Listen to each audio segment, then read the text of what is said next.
everybody. Thank you for coming out, particularly on a morning that started with rain. Because you know how when in California, when it rains, it's like it's 2 feet of snow. Glad to see everybody. I'm excited about being here today to welcome a writer friend that I know. We're going to hear a lot about her in just a few seconds. For those of you who don't know me, I'm Pamela, and I write mysteries. And I want to begin by telling you about an event that I'm excited about. It's going to happen on April 28th. You have some flyers on your table. And both Beauty and Brunch. And I am newly natural. And I decided that since there's such an explosion of interest in my natural to put together books and haircuts. And I'm excited because we're going to have Tallulah Lulu's Marshall, who owns I Love Lulu Hair Spa in LA. I love her spa. And it is a hair spa, it's not a beauty salon. Because when you go there and you get treatment, she has steamers, and you get like she's an oxygen treatment for your hair and equipment for your hair, all kind of wonderful things for your hair. When I come out of there, I feel relaxed and not stressed and worried out. So if you have a chance to check out I Love Lulu Hair Spa, please do. It's on La Brea, south of Wilshire. But she's going to come, and she's going to be our main speaker, so to talk about natural hair, tips, transitioning, all those kind of stuff. And then the four of us authors, Nina, myself, Erotica, and Letitia Loveland, are going to talk about our books and talk about why we're natural. Because I think we may have all gone natural for various reasons. Because I went natural because I had perm metastasis.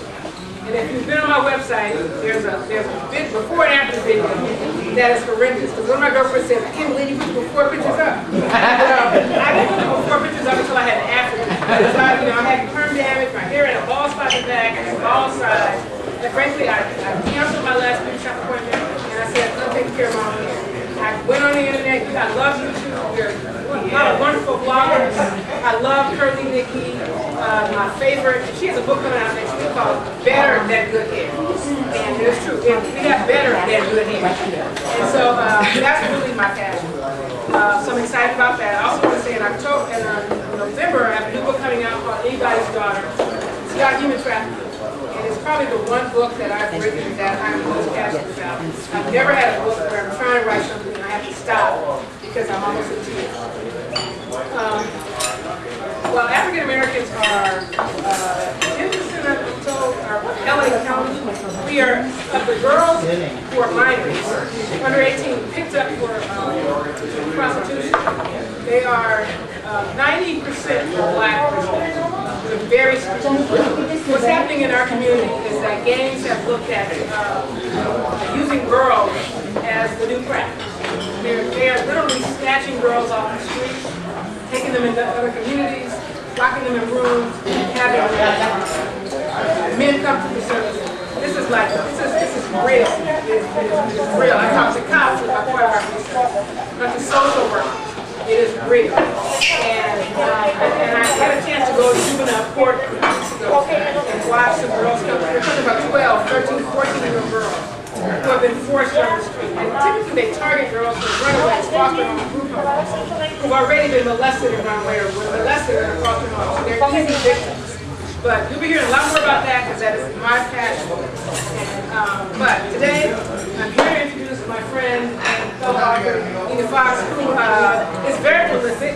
She was saying he had about 10, 12, 50 million books, and not only that, film. She's just come back from Sundance, so I'm going to insist that she began by telling us about her Sundance experience. She's also a film producer, a writer, a mother. She's also working too. So, so I need to know what type of Red Bull she uses.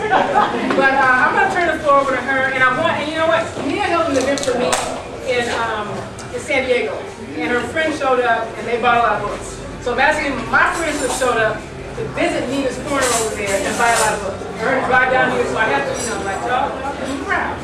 Okay. And also please order food. Yes, please order food. I want to thank Pamela for having me, and there's a room minimum, and if she doesn't make the minimum, we have to pay. So please order food for her. Thank you for coming out, and before I get started, because I know it was raining in San Diego when I left. I had some gifts for you. Under 2 of your chairs, there are Post-it notes. And if you pull out those Post-it notes, I have some gifts for you. Take a look.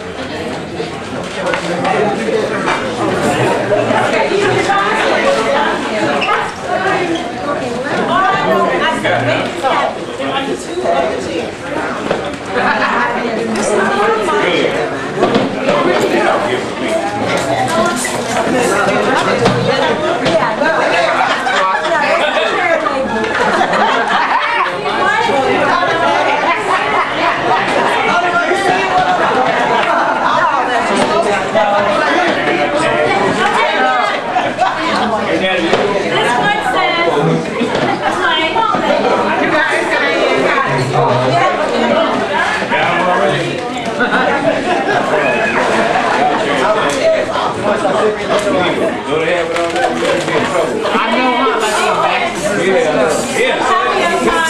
DVD of my play. Live performance that was in San Antonio. We saw us Tony Terry and Lil Gio Brazil. It was based on one of my books. I wrote the music as well. They did not let me sing. I was on stage for 10 minutes. I made sure I write a book. And you also got a t-shirt. If you're going to do it right, Max is marrying up.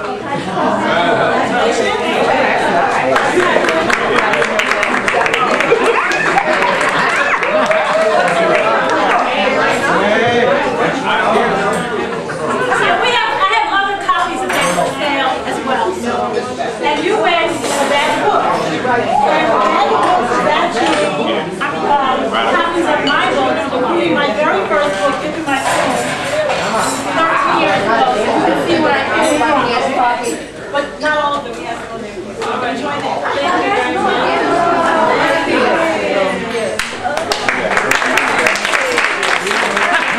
I have one more gift for you. It's between the pages of a book. Maybe you know what? I'm going to show you what it is.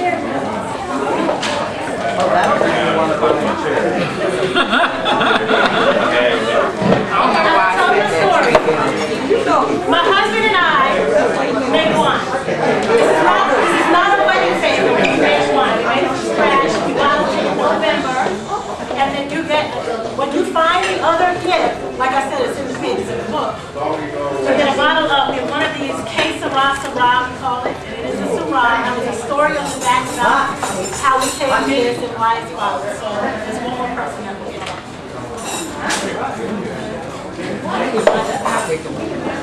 I write under 2 different names. I've been in California for about 5 years. I lived down in San Diego. And I write under 2 different names. I was Nina Foxx for many years. My first book was in 2000. And that first book I wrote while I was writing my dissertation is something completely unrelated to writing. And I put it out and I self-published it. I was then picked up by a publisher and I kept going on and been writing ever since. Well, the book business took a downturn a couple of years ago and I really wanted to try something else. My agent wanted me to keep writing the same type of book because she knew she could sell it. But I wanted to, I was exploring as a writer. When I first wrote, for instance, I was afraid to write any sex. Well, that's silly, because people have sex. That's not good. And she was like, no, you can't write. I wanted to write about suspense. She was like, you can't write that. Nina Foxx, people expect romantic comedies. So I came up with a different name. I went to the movie with my daughters. It was that movie, Escape from Nim's Island, because they were little. And there was a story about a writer, a female writer, who wrote under a male man's name, and her people didn't know that, and they wanted her to help them solve a mystery. So I sat there the entire movie trying to come up with the name for myself. So I listened to her name, and I said, no, that's not it. So I missed the whole movie trying to come up with a new name to write on. And that's how I became Cinnamon Foster. No, that's not my book. What is it? Cinnamon Foster writes and embodies suspense. So these are sexy spy stories. I wrote a short story first that was included in an anthology called In the Shower, Midnight Train. And it was about a young graduate student who falls in love with, she doesn't want to fall in love, she falls in lust with a poetry professor. And they have a tryst in the midnight moonlight at a train station. And I was working up to writing a book, and I came up with this, they called it a compass series. It's called something else because it's sold to different publishers. It takes place in different places around the globe, and I tried to draw from my travels in my work. Now, I didn't have sex all over the world, let me just say that. When I say I draw from my travels, I went to different places and I tried to make my main characters go there. They meet in this book. And I will read from this book. And then she becomes a secret agent for an agency. She falls in love with the guy that's undercover, becomes a secret agent for an agency. And the next book, which is Eastern Spikes, which was supposed to be published in January, but the hurricane in New York pushed the publisher back to March. It takes place in India. And it's interesting, you mentioned human trafficking. It's about, she goes to undercover to investigate a group that gets young women ready for arranged marriages, reluctant young women. So it's not necessarily human trafficking, but along that lines. And then I'm working on finishing now, which is supposed to be published in June, Western Fusion. I'm working on Northern Passion. Western Fusion is next. Northern Passion takes place in France, and in the north of France, in the Alps, and the south of France. That's fun, it's warm. And then Western Passion is after that, and that takes place in Turkey, Istanbul, which I did the pleasure of doing some consulting there. So I'm going to read from you a little bit of this book. Some people, because a lot of people say, oh no, that looks like it's nasty, I don't want to read it. But if you can read it anyway, this is where we're going. And then I'll take this question. This is going to be good. And I'm going to read from the very beginning. The main character's name is Serena. I have to face it, I'm ridiculous. That could be the only explanation for why I was standing in the doorway of my apartment, wrapped in the sex-smelling sheets on my bed, answering my door while James was still laying in my bed, delirious with the aftermath of the good-ass sex he just did. There you go, she's already there. It was 1 in the morning, so I knew no good would come of the loca pounding on my door, drawing me away from some of the best D I had yet. I paused before I opened the door and tried to get my composure. It was getting harder and harder for me to deal with all of the drama that seemed to follow James. Finally, I took a deep breath and pulled the door open. None of this surprised me, but it still took a moment for this crazy-looking woman outside my door to register in my brain. Where he at? She didn't even wait for me to say hello. Instead, she tried to look around me and into my apartment. I hadn't seen this one before. This Buddha, probably one of James's many tricks on the side, had the nerve to be standing in my face outside the apartment I paid for in the middle of the night. She didn't even have the decency to get dressed before she left home. Instead, she looked like a reject from a B movie with what had to be her abuela's bathrobes and pink fuzzy slippers. Her wig was jacked up, half in rolls and half down, and her face was smudged with the remnants of last night's mascara. A big lump of what used to be eye makeup sat in the center of her nose and made her look like she'd gone to church on Ash Wednesday and received her ashes on a very short Excuse me, who are you looking for? Of course I knew exactly who she meant, but I refused to be rushed or give her the satisfaction that she wanted. I knew this was going to make her more loca than she already was. We'd been here before. You see, James had lots of indiscretions, but he always came back to me. That's just how it was. We had what some might call an open relationship, an agreement that would occasionally deceive other people. We never formally called it that. It just happened that way when I caught him with someone else and we never really talked about it. People trip sometimes when I tell them that our relationship is just about sex, because they think that a woman ain't supposed to have stuff for you, but I try to call it what they are. Don't play me, Sophia. Where is James? She spat his name like he was a bad taste in her mouth. Well, the girl, Wanda, I think her name was certainly a bad taste in mine. My nosy neighbor across the hall opened her door and stuck her head out. Do I have to call the police, Maria? From the look on her face, I knew that she hated and pitied me at the same time. But I didn't give a damn. No one had asked her to pass judgment on me the way I was sure she had. No, I said, but you damn sure need to mind your own business. Wanda hissed at me and she quickly slammed the door.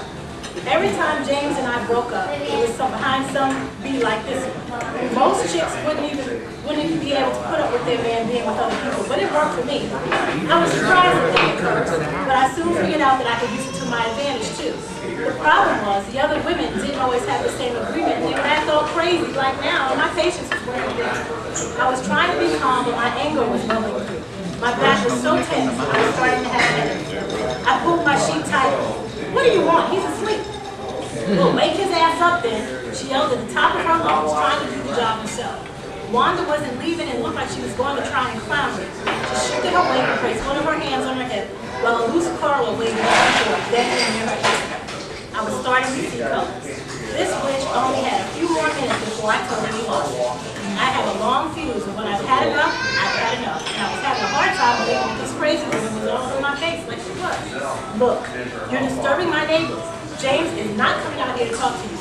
I don't know what the hell you think this is, but you got no right to be banging on my door with your trifling behind. Don't you have no home training? Home training? Don't you bring my family into this? Wanda's eyes got wide and tension lines appeared in her forehead. If I didn't know better, I think she was going to try and push her way into my apartment in a minute.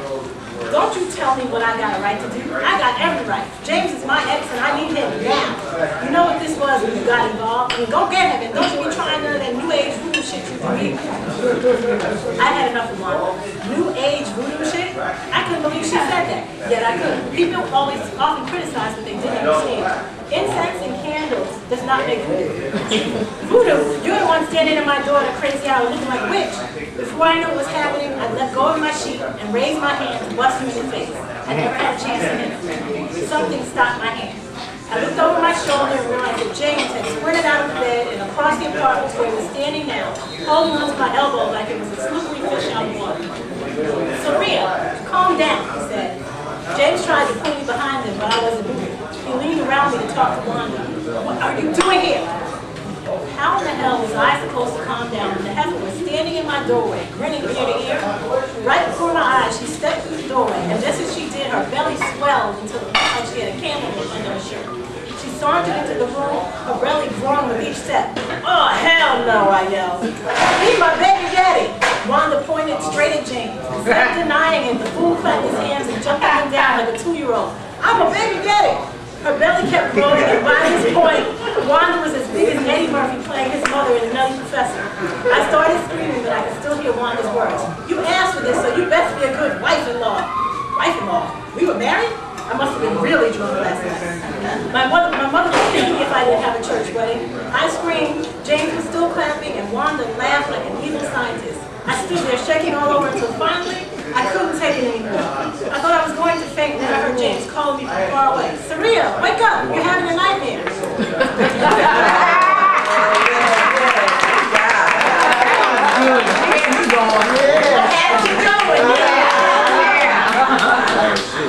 So the book is there. You know, it's a sexy book. It's a fun book. There's people, women in here that just don't always make the right decisions. Sometimes they make the right decision for the wrong reason, or the wrong decision for the right reason, and they think they're helping and they're not. And they get in some places they have to figure out how to get out. So this was my 11th book. Right.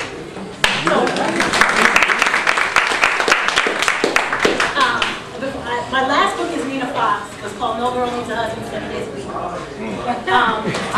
If you can tell, this is a romantic comedy. Although this one was a finalist for an award in erotic suspense because it is a spy story. This one, I want to tell you about how I wrote this one, and then I'll tell you about how I got writing. An editor, so almost every book I wrote in response to something that someone said that offended me. An editor, a white editor, said to me, she sent me, I want you to look at this article. She sent me a clip from the Chicago Sun-Times. And it was basically about the demise of the black relationship. And it said, black people, in a nutshell, have no morals, and we're not getting there. As women and men, we're able, our families are breaking down. Now, I'm a psychologist by trade. I was offended at that because if you look at the statistics in the United States, people, women of all races are not getting married as early or as often. We used to get married for economic reasons because we needed someone to take care of us because the men went out and earned the bread. But now, we all go to school. We take care of ourselves. We don't stay married as long as because we don't have to. You don't have to be with someone that you don't want to be with for the rest of your life. So I came up with this idea, no girl needs a husband 7 days a week. And it's the story of three friends who have three different outlooks on life. So one of them is very traditional, although she's very educated. She's a pharmacist by trade. She's a stay-at-home mom and takes care of everything that her husband needs. Society, she went to Spelman, she does everything that in her head. She's a black Jew leader, that's what they call her. And her world is fine until her husband is thrown in jail because of a fight, and he loses his job, and her world starts to go. The second friend is also a professional, but she doesn't believe in marriage. She is a high-paid and famous architect, and she just doesn't want to share her shit. I'm not going to do it. So she says a man is only good for one thing, similar to like a lot of men. Maybe. I don't know any of those because I'm married to She goes out on dates and doesn't tell men what she does. She says, oh, I'm a secretary. Because she doesn't want them to be intimidated until she's done with it. Until she meets a man that just blows her mind away and she doesn't know how to handle it. She doesn't know how to live it. And she's also taking care of her father who's aging with Alzheimer's. And the third one is married, and her husband is a stay-at-home husband, and she has a job as a pharmaceutical sales rep and travels a lot. And she believes that if it happens 100 miles away from home, it doesn't happen. And that works fine and dandy until, you know, what's good for the goose is good for the gander. She figures out that someone's at home chasing her husband. So they have to, and I came up with the name for this because my sister, she's significantly older, has been married 45 years to the same man. 45. So this man is my brother. I always remember him because he was always there. And for the past 15 of the 45, she has lived in Maryland and he works in New York. So if you're not familiar with the East Coast, that's like a 4-hour drive. So he only comes home on the weekend and sometimes not every weekend. And when they first started doing that, because her job moved her to Maryland, I said, well, why are you doing that? She's like, well, don't you miss him? And I had, you know, just got married at the time. She's like, girl, no girl needs a husband 7 days a week. It's just stuck with me, and so that's what I named this book. It's really about relationships. It was a finalist for the award, romantic comedy. So I have some of my other titles. I hope you'll come take a look. And like I said, I have another gift in the pages of the book. I'm not going to tell you which one. When you buy the book, just look on page 69. You know, your 69 is one. 69 is one. And I have three specials. Someone bought one. If you buy one of everything, you get a free t-shirt. And the package is $50. All the books are $12, so you kind of get a deal there. And I only have 3 of those. So, are there any questions? So I can just keep talking. Tell us how you started writing. Okay. What you do and what you do in addition to that. Okay. Well, I started writing. I actually didn't know that I was going to become an author. When I was getting, I have a PhD in industrial psychology. When I was getting that PhD, by the time I got to my dissertation, I was so bored with my topic and couldn't stand to sit in front of the computer that I had to make myself write something fun for a while. I would write. If I wrote something fun for 30 minutes, then I would switch to what I was going to do for my dissertation. Before I know it, I had like 400 pages of it. And I didn't think much about it. I learned about my business and got a corporate job when I graduated. And I moved to Austin and met a lot of people. Austin had a very vibrant literary community. I met poets that were published and started going to conferences. I was in a book club and I kept reading books. Why did they do this? This isn't working. And I said, you know what? If they can publish a book, I can publish a book. And no one told me that self-publishing was supposed to be hard. So I went, but I knew I wasn't going to get 50-second rejections of this. So I self-published that book. I sold 15,000 copies out of the trunk of my car, which is a lot, especially then. And so I wrote my next book called, I wrote my next book called Get Some Love, which is in the gift bag. And I sent it to some friends to read. And one of those friends sent it to a woman who used to be the president of Dutton Boys, who had left and come in Beijing. She called me and said, I can sell this book. And she convinced me that she could. I was a little skeptical because I have control issues. I had to give her some control. And she did. And she sold every book after that for me until she died. I ended up firing her. I had a book a year, because that was her thing. Later though, because I had another book that I was working on that was much more literary. It's called Mama Gone, and it may be published by the end of the year, we'll see. And she read the book and said, and this is the woman who was responsible for the success of Steamy.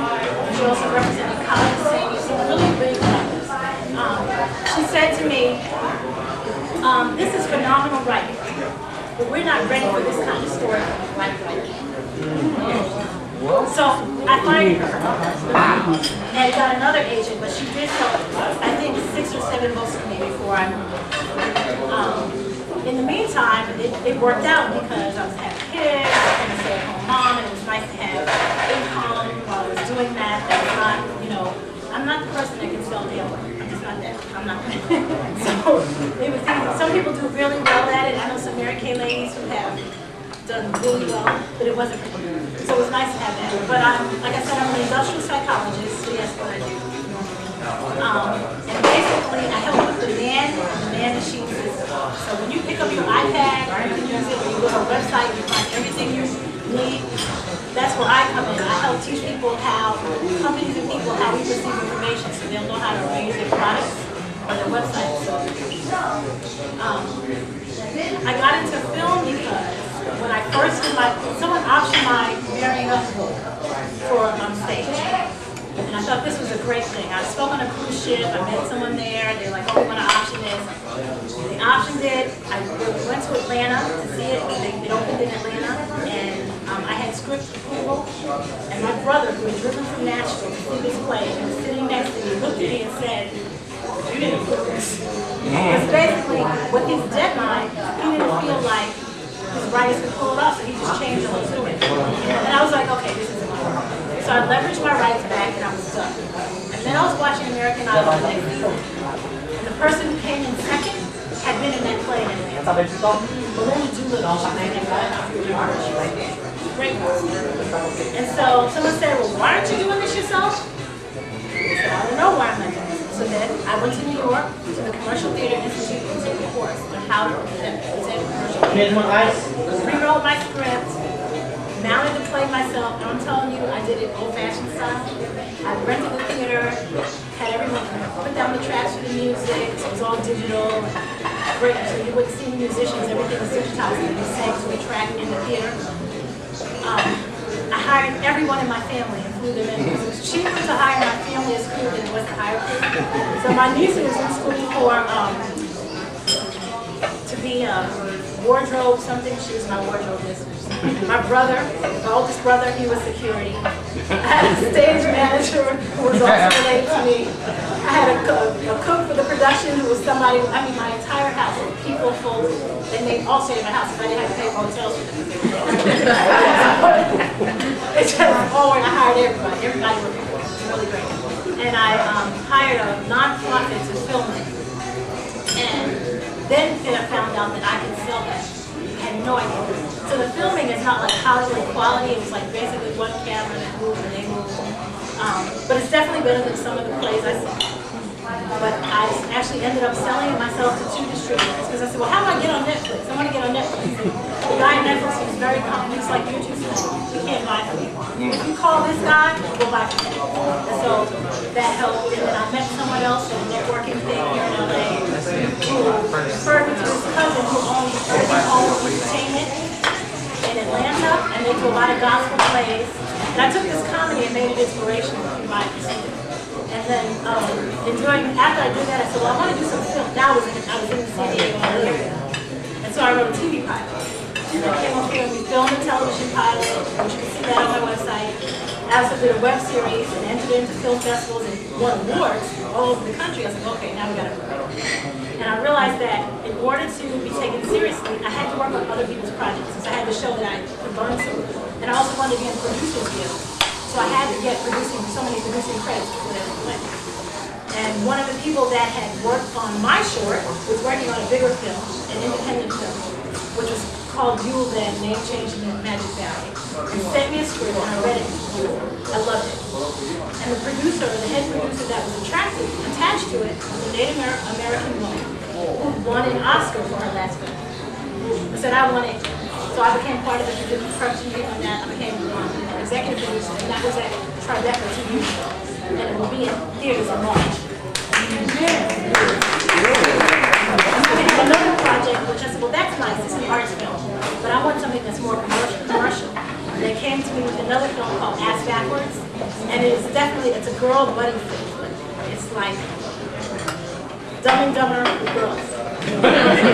And that got into Sundance, and I was there Monday, Tuesday, and Wednesday last week, so hopefully I'll hear a sale soon. And have some people, had Vincent D'Onofrio and Alicia Silverstone, great learning experience.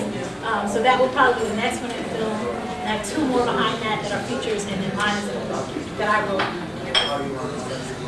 Any other questions? You see, I could talk for a half an hour. Any other questions?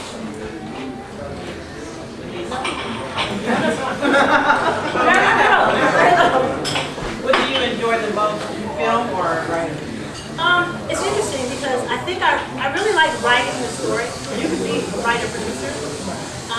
The first time I realized that I was going to like it so much was Marrying Up was based on my book. So when I looked up and I had like 60 people crew working for me and people were walking across the stage, and I realized it was like I had blown up a balloon and inflated those people. So I wrote them, and then I had to go shopping for a wardrobe to dress them. I had to choose the actors that were going to play it, and it was amazing.